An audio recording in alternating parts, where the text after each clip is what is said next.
The Memory Collectors is about four complete strangers who get the opportunity to spend an hour in their past through a company called Aeon Expeditions.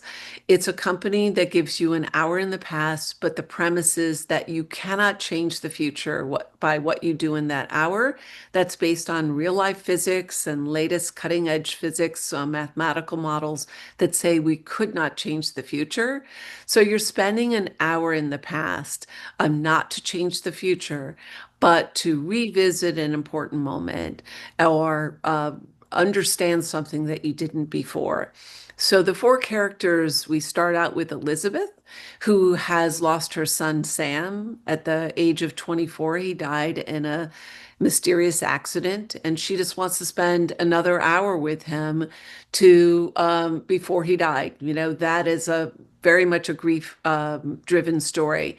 We also have Logan, who was paralyzed in an accident, and he wants to spend an hour where his body's intact. He's a extreme sports enthusiast, so he loves kayaking and surfing and mountain climbing, and he just wants another hour of what that felt like.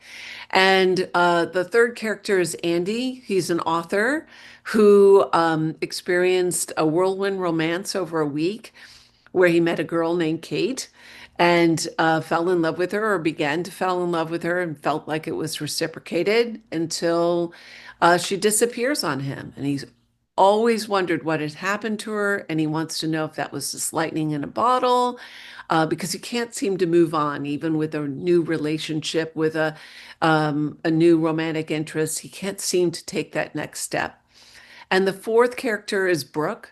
She has made what she calls an unforgivable mistake, one that landed her in jail for 900 days.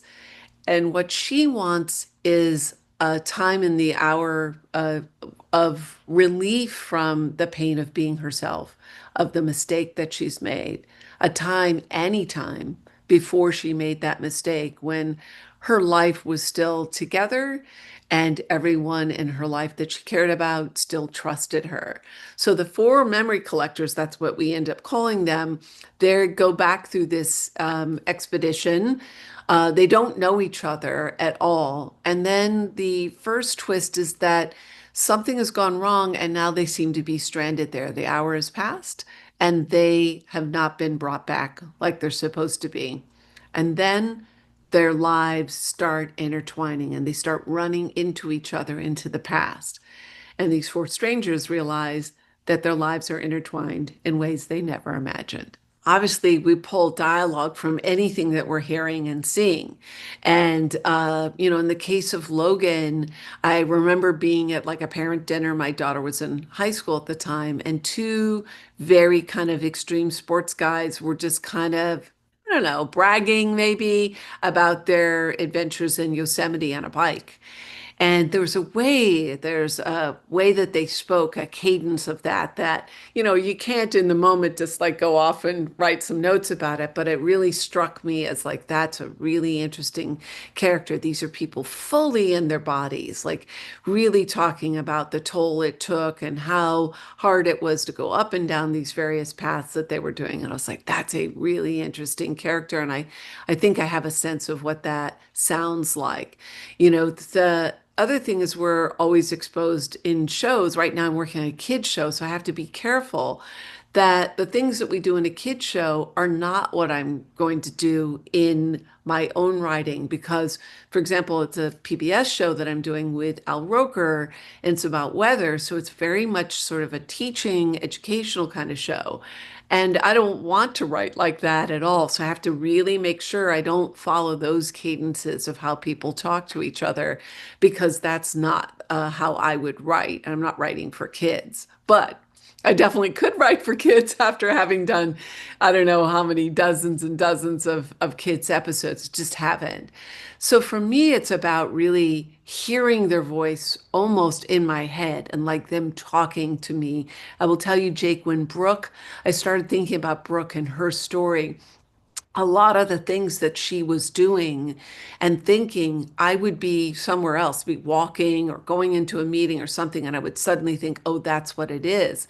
And I would take out my phone and very quickly, not type, but have to, shout into the notes app what it was that I was hearing.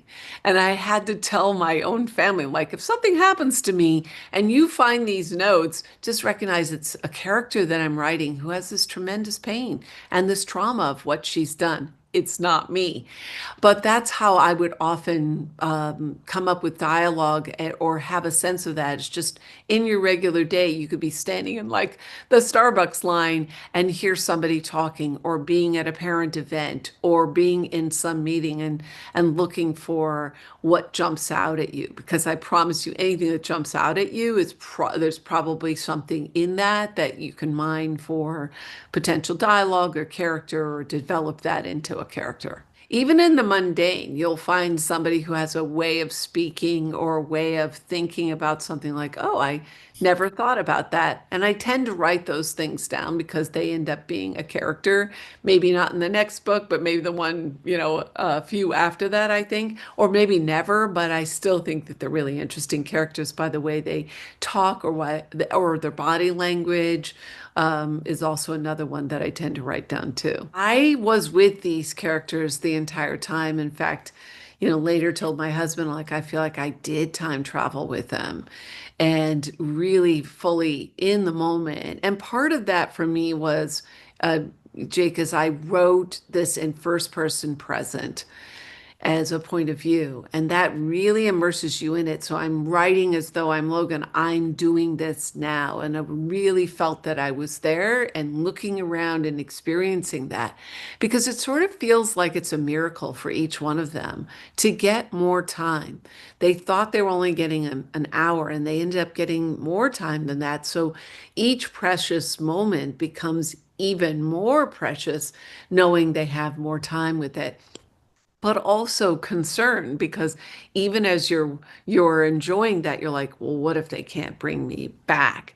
But I loved getting them that wonderful wish fulfillment, like, now I get to stay here, right? And then that sets up for the conflict that obviously they're not going to get to stay there, but what will they do with their extra time? And I felt like that was also like a sort of metaphor for us as humans, whether we get to try time travel or not, which is, what are we going to do with our time? How do we make it the most meaningful?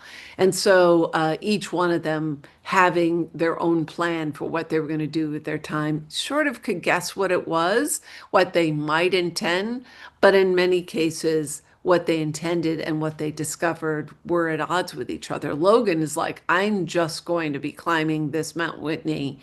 But because he has this extra time, he opens himself up to a relationship that he never would have thought about previously, right? So I think that it's a good metaphor for how all of us can look at our time on Earth. Like, what will we do with this extra time? Are there opportunities that I'm missing? Am I being too singularly focused on the one thing and missing what might actually already be in front of us? So it was super, super fun to write. I will admit, as I was turning in the final draft to the publisher, my husband came out to tell me dinner was ready, and he caught me crying. And he was like, why are you crying? And I was like, because I'm going to miss these guys. They've been in my head. I've been listening to them for a really, really long time, and I'm going to miss them. And I really did feel like I took this journey with them.